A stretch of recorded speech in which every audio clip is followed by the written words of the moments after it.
So, hi guys, this is Alea Jen and welcome back to my YouTube channel. So, for today's video, mega love shout out to Manette Credo Dilao. So, first time niya mag-comment sa video ko, pero parati siyang nanonood, and sabi niya sa akin is, yun nga, kapag kasi sa bata daw, kaya niya naman daw yung topak, yung nanay lang is parating nakasigaw. And then nilabanan niya, hinamon niya ngayon ng umuwi na siya sa Pinas, ganun kung ayaw.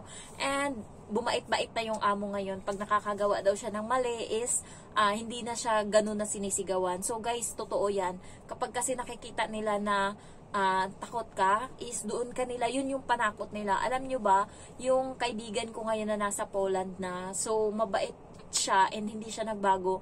Kasi marami akong naging kaibigan kasi dati nung nag-apply nga ako dito, so nakasama ko sila nag-apply. Nauna sila sa akin dahil nga may bukol ako sa dede, so kailangan kong paoperahan. Sila nakauna dito. So pag una nila ngayon is na nag-ano na sila, nag 2 years contract, and then natapos nila ngayon, nag-transfer sila sa Poland. So chinyat ko ngayon kung anong agency nila doon, and alam nyo ba guys, 5 sila.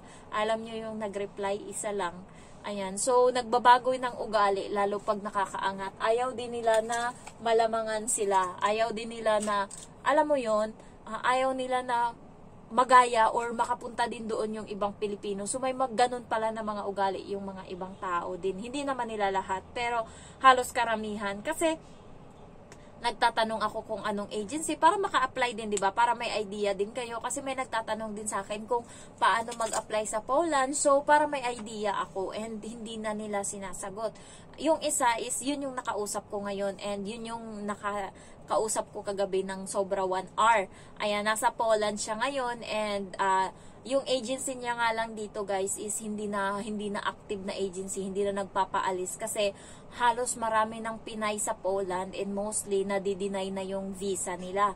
So okay naman yung agency ngayon, process na ng process, and ngayon pag process na ng visa, nadi-deny, hindi na sila tumatanggap. So mahirap na makakuha ng visa papuntang Poland, kaya ang ginagawa ng iba is sa ibang country sila nag-a-apply. Spain, Germany, crowded na daw kasi yung Poland when it comes to tawag nito, mga factory worker, kasi yun lang naman yung madaling pasukin doon, yung factory worker, kasi yung qualification nila is hindi mo na kailangan, ilalagay mo lang yung experience mo sa Pinas, halimbawa nag-sales lady ka doon or ano ka doon, and experience mo dito, and kung naka-experience ka ng factory worker din sa Pinas. So yung kaibigan ko is meron siyang experience ng factory worker, and nag-sales lady din yun siya. Kaya ako siya nakilala kasi pareho kaming sales lady, magkatabi lang kami ng store. And then nagkatulong siya dito. So pagkatapos nun is pinrocess niya yung paper, and ngayon nagpasa siya sa amo niya ng 1 month notice. Pagpasa ngayon sa amo niya, sinabi niya na, ayan, 1 month notice. Sabi ng amo niya, you know what, I don't want to see you anymore in my house, so you better pack your things and you go now. Sabi gano'n ng amo niya, and hindi siya lumabas, sabi niya, no, I'm not going, because gabi niya binigay 11:00. Sabi niya, no, I'm not going to go out now because it was evening already. If you want, you can terminate me tomorrow. Sabi niya ganun. Sabi niya, nauna ako na mag-terminate ng sarili ko. Ngayon, kung hindi mo gusto yung terminate ko, bukas mo ako i-terminate. Ayun. So, kasi guys, siya dati, may utang siya dito. So, ngayon, every time, tinatakot siya ng amo niya. Meron pang time na lumuhod talaga siya sa harap ng amo niya. 3 beses siyang tinakot, and halos 2 beses daw siya na lumuhod sa amo niya. Nagmakaawa siya na wag siyang i-terminate. So, alam mo yun? Sabi niya, grabe. Alam mo ba, kung nakakamatay yung mura, namatay na yung amo ko. Grabe talaga. Grabe yung galit ko sa amo ko. Sabi niya ganun. Grabe yung tiis ko sa kanya. Grabe yung paghihirap ko. Kasi nung time na yun, nag-a-apply ako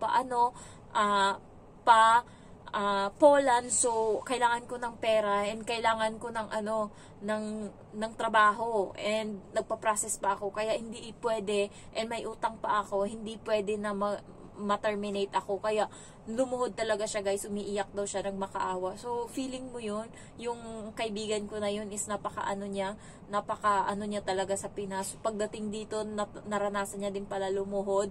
So nahihirapan din siya sa trabaho niya, kaya tinry niya, alam niyo, blessing din siguro or ginay din siya siguro ni God kasi sa hirap ng ano niya dito, trabaho niya, at least naging worth it.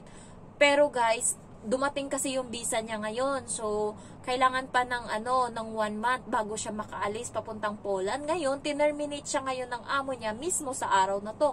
So, kailangan niya pa ng 1 month bago siya makaalis. Ang ginawa niya is nagpa-compute muna siya doon sa agency kasi nga para sa bayaran, hindi siya umuwi, yung ticket niya and then yung mga leave niya, binayaran yun ng amo niya. So, total na nabayaran ng amo niya sa kanya is 10,000 Hong Kong dollar. And then, ang ginawa niya ngayon is pumunta siya ng Vietnam. Nagpunta siya ng Vietnam kasi doon siya mag-aantay ngayon ng lipad niya. Doon siya mag-aantay ng visa niya. So, ang nangyari is may kaibigan siya doon and may bahay doon. So, ang ginawa nila, doon sila tumira sa Vietnam. Halos 2 weeks siya doon and tumutulong lang sila doon sa may-ari. And syempre, yung mga pagkain, inaano din nila. And pagkatapos nun, pumunta siya ng Thailand. Nagpunta muna siya doon. Doon siya nag-flight papuntang Poland. So, ngayon nasa Poland na siya. And guys, ngayon lang, sinendan niya ako ng attachment. So, gagawa ako ng resume kasi hindi ang gagawin namin ngayon na apply sa akin kasi gusto ko din makapunta ng Poland and inano niya ako, sabi niya kasi hindi na pwedeng dumaan ng agency na dideny yung visa and mahirap makahanap ng employer maliban na lang kung ako mismo mag-recommend sa'yo na ayun makahanap dito ng employer. So ganun nga ginawa niya ngayon. So pinasahan niya ako ng form ngayon and gayahin ko yung ano niya, yung resume niya. So hahanapan niya ngayon ako ng amo doon sa Poland. So kapag kasi agency ka, umaabot ng 250,000 yung gagastusin mo sa pera natin, peso, 250,000 pesos sa pera natin kapag agency ka. Pero kapag direct hire ka is nasa 100,000 lang. Yung babayaran mo lang is yung plane ticket mo, yung visa, and then pagdating doon yung work permit. So ayun lang yung babayaran daw. So nasa 100,000. Sabi ko nga, pagka natuloy-tuloy to and nakakuha ako ng employer doon, ang gagawin ko na lang is uutangan ko na lang siya siguro sa bangko dito. Wala pa naman akong utang and siguro yun na lang siguro yung anuhin ko, babayaran ko. And siya pala guys, may utang siya dito sa bangko. 20,000 yung inutang niya. Parang ilang hulog pa yun bago, pero pinapadalhan daw siya ng notice ngayon doon sa Pinas, pero wala naman yun. As long as hindi, inakyat daw siya ng collector sa bahay ng amo niya dito. So, nung nasa Hong Kong siya, di ba nag-break siya ng contract or terminate siya ng amo niya on the spot. Ang nangyari is, hindi na siya ngayon nakakabayad kasi lumipad na nga siya pa Poland.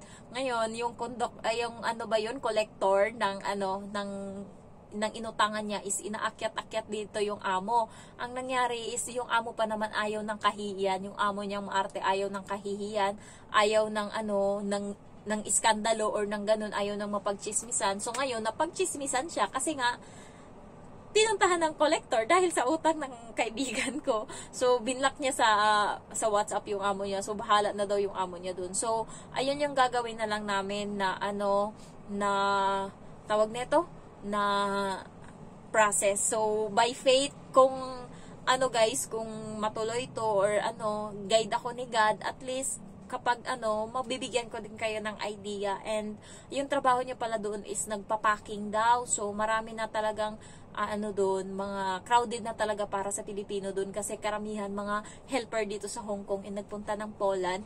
Pero pagdating doon guys, ang gagawin nito, pag nakakuha siya ng card, uuwi siya Pilipinas, tapos pagbalik niya trabaho, uli siya doon ng mga 1 month lang, tapos lilipat siya ngayon ng Germany or Spain. Pagdating kasi doon sa Germany or Spain, pagpunta mo doon, pwede ka na ngayong maghanap ng trabaho doon, hindi mo na kailangan ng ng employer, madali na lang daw makahanap doon ng trabaho pag nandun ka na.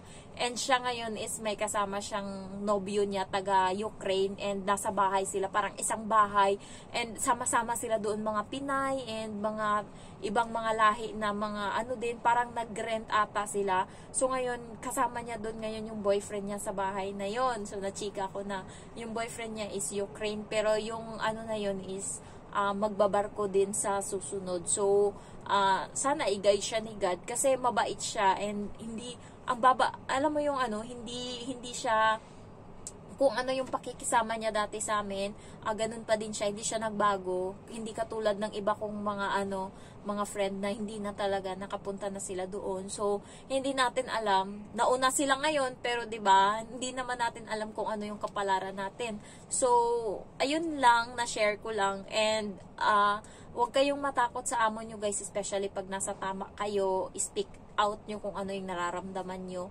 Kasi, nashock nga sa akin yung mga kaibigan ko kanina nung sinabi ko sa kanila na ganun ko nga yung alaga ko sa sobrang galit ko, and yung amo ko is hindi siya napanood niya yung CCTV pero hindi siya nagalit.